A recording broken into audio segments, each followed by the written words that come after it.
Imagine your brain as a vigilant security headquarters, quietly monitoring every corner of your body 24/7. It's designed to handle emergencies, brief moments when you need to fight or flee. But what happens when that emergency alarm never stops ringing? What if someone pressed the gas pedal to the floor and broke it off? That's constant stress. And after 30 days of living in that state, your brain doesn't just feel exhausted. It physically changes in ways that might shock you. Stress isn't just a feeling. It's a cascade of hormones. Adrenaline, cortisol, norepinephrine, flooding your system meant to help you survive immediate threats. Your heart pounds, your focus sharpens, your body mobilizes for action. This is brilliant when you're facing genuine danger. But here's the problem. In modern life, that threat never leaves. Work deadlines, relationship tension, financial pressure, health anxiety, they keep that alarm blaring. Your body can't tell the difference between a bear chasing you and a never-ending email inbox, so it stays in fight or flight mode. And unlike revving a car engine at full throttle for a few seconds, your brain is being revved at maximum speed for 30 days straight. Eventually, something overheats. Why 30 days matters. You might think, it's just stress, I can handle a month. But 30 days isn't some arbitrary time frame. It's the threshold where temporary stress responses become structural changes. The damage shifts from I feel bad to my brain is literally rewiring itself. And that's the scary part. You won't notice most of it happening. Let's start with something you'll actually notice. By day 3, your memory starts glitching. You walk into a room and forget why. You misplace your keys for the 3rd time this week. You blank on someone's name mid-conversation.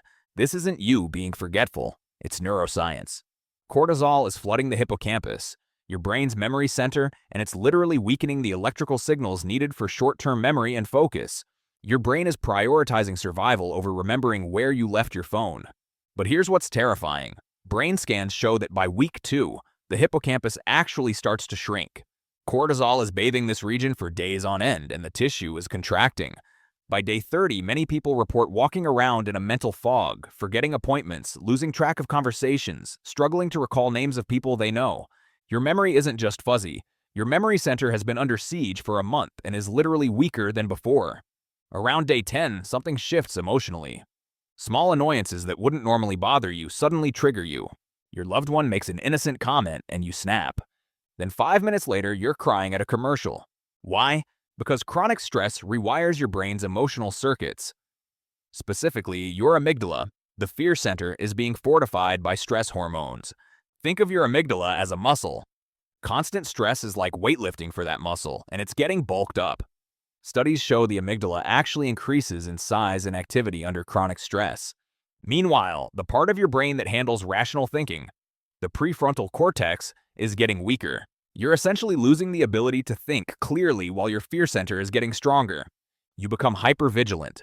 Everything feels like a threat. A loud noise makes you jump. You're constantly worried about what might go wrong next. Your stress response gets stuck in the on position. By week 2, you're experiencing what researchers call emotional dysregulation. You feel anxious or scared more easily. Mood swings become your new normal. And here's the vicious cycle. The more anxious you become, the more your brain perceives threats, which makes you feel even more stressed. Let's talk about what's happening on a chemical level. Your brain runs on neurotransmitters, serotonin, dopamine, norepinephrine.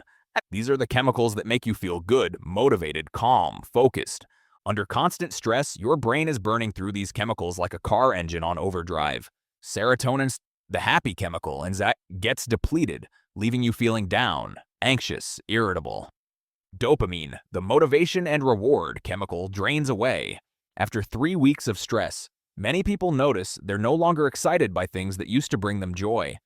Nothing feels rewarding anymore. Here's where it gets darker. When your brain is depleted of dopamine and serotonin, you start seeking quick fixes. Sugary snacks, caffeine, alcohol, even addictive behaviors. Your brain is desperately hunting for anything that will boost those chemicals it's missing.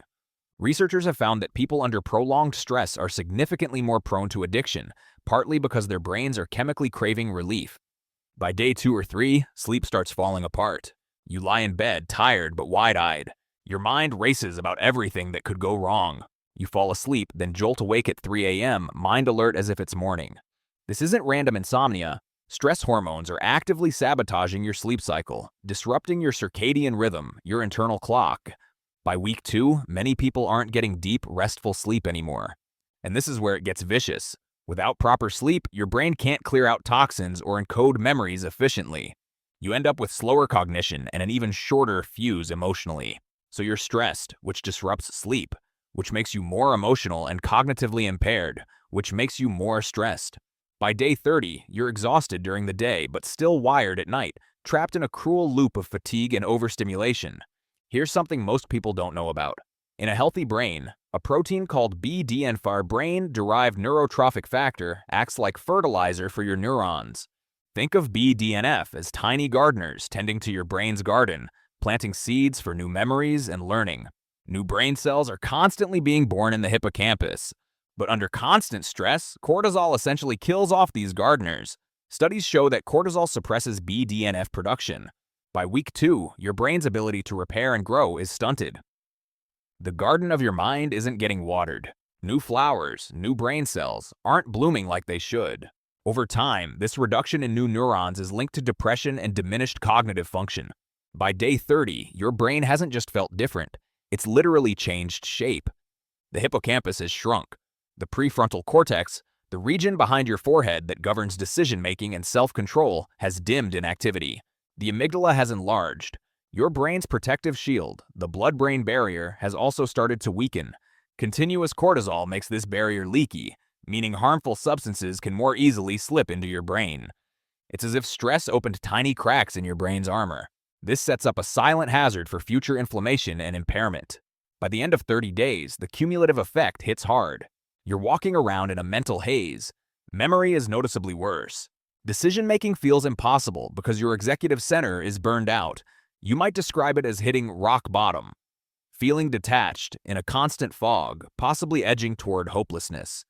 Anxiety is a constant companion, or you feel flat and depressed because your pleasure and motivation circuits have been overused to the point of exhaustion. It's almost as if your brain has been running a marathon with no finish line. Eventually, even the strongest runner collapses. But here's where the story shifts. This is the critical part. While these changes sound permanent, they're not. The human brain is remarkably resilient. Just as it adapts to stress, it can recover when given relief. Neuroplasticity, your brain's ability to rewire and heal, means many of these stress-induced effects can be reversed. Studies show that when chronic stress is lifted, the hippocampus can regrow neurons and memory improves again. The amygdala can dial back down, restoring calm and safety. Your neurotransmitters can replenish, bringing back your natural motivation and optimism. If constant stress is a dark cloud over your mind, removing that stress lets the sun shine through again. If you've lived 30 days or more in continuous stress, understand this. Those changes in your brain aren't permanent scars. They're signals. Your brain is telling you something has to change. Maybe it's time to hit the brakes. Step off the gas pedal of life, even if just for a moment. Engage in activities that signal safety to your brain. A quiet walk, deep breathing, connecting with someone you care about, meditation, time in nature. These aren't just feel-good cliches. They're actually rescue remedies for your brain, helping to lower cortisol and restore balance. The lesson of 30 days of constant stress is powerful. Your brain can't run in emergency mode indefinitely. It's not sustainable. But the final chapter is one of hope. Remove the relentless stress, and your brain will rebound in ways you might not believe possible. Your brain will thank you for every moment of peace you give it, today, tomorrow, and for the rest of your life. It's never too late to step back, breathe, and give that overworked security guard in your head a well-deserved break. Your brain's health depends on it.